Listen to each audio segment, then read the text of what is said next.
On a Monday, ito yung kanyang baon ngayon. Ayan. Dumplings. And then a chicken. And apple. Mango. May apple kami dun. Isa na lang. So, kailangan kong anuhin. Kailangan makaalis ako mamaya after makapunta doon sa isa pang dapat puntahan. Then, we'll go. Hopefully, makaano ako sa oras. Punta ng carbon saglit. Okay, for today's baon, ayan, dadagdagan ko pa tong bangus niya later pagka niya. Ayan, blue rice kasi with trinity and gisadong gulay na may manok akong gikuan at punan pa din na ako. Teka, saglit lang. Niluto kong adobo na may patatas at kamote. Para na yan na yung pambaon ng aking alaga. Piniprepare ko na lang. Kasi pagkatapos nito, maliligo ako. Then, magtatanggal na naman ako din sa mga nilabhan ko. Para na maitabi ko, maisegregate ko yan. Paplantsahin at tututuin. Okay? Ayan, adobo.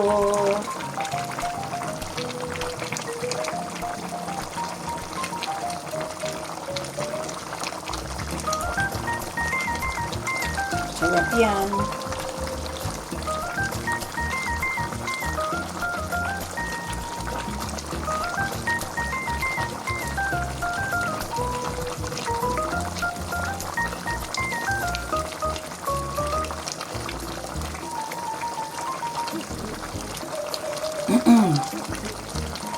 Sarap ang adobo. Inihanda ko na pambaon bukas ng alaga ko. For today, ito lang muna ang baon niya. Simpleng baon. Kasi exam. So, doon na magtambay lang kami doon sa school. Para na after na exam niya is, na kami. So, this is for now. Ayan. Yan na muna ang kanyang Hindi ko na binibigyan ng panghimagas kasi ito naman yung snack niya hindi naman siya whole day. Anyway, lalagyan ko na din lang para kahit papaano may choices. Abit ka lang, no? Pero not much. Not much lang, okay? For today, since it's a short day, ayan yung baon ng aking alaga. Ayan. May tubig, no more sweets. Kasi yung grapes at saka matamis. Did you taste the orange yesterday? It's so sweet, no? So, this is for now. What day is today? Thursday? It's Friday. Friday na? Oh. Days fly so fast, no?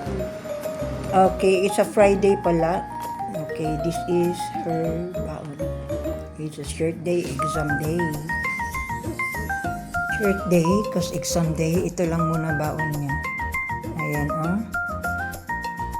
Binawasan ko kasi sigurado akong hindi niya mauubos So, ayan, pinagsama ko na lang chicken teriyaki. 4 na leg yan, nasa ilalim ng dalawa. So, this is it. Baon niya, since it's a short day, yan lang muna. Blessed Tuesday morning to us all. Since may ubo, ayan, talagang maraming ginger nilagay ko yan. Ay, pinaghiwalay ko yung ayun yung karne. Potato, kamote, ang ko sa kanya, and then, yan yung kanyang fruit. So, this is for now. Ito yung baon niya ngayon. Okay? A blessed day to us all. Good morning to us all. Since may ubot sipon, so ito lang muna yung aming ulam sa ngayon. Baon pala.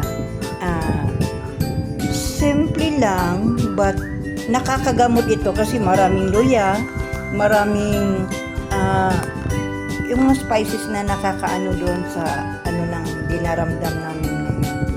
So, yung baon niya is daing at prito na bangus. Ayan, bangus din na sabaw na maraming luya. And nag-rice na lang din kami. Ngayon lang naman, hindi naman kami parati nagra-rice. Ngayon lang. Okay. Simple lang siya, yet nutritious. Makaayo pa dyan tungod sa kadaghan sa luya nga akong gibutang. Yung fruits nga pala niya is oranges. Walang sweets ngayon. Walang sweets dahil, yun nga, ano yung mga lalamunan namin ngayon.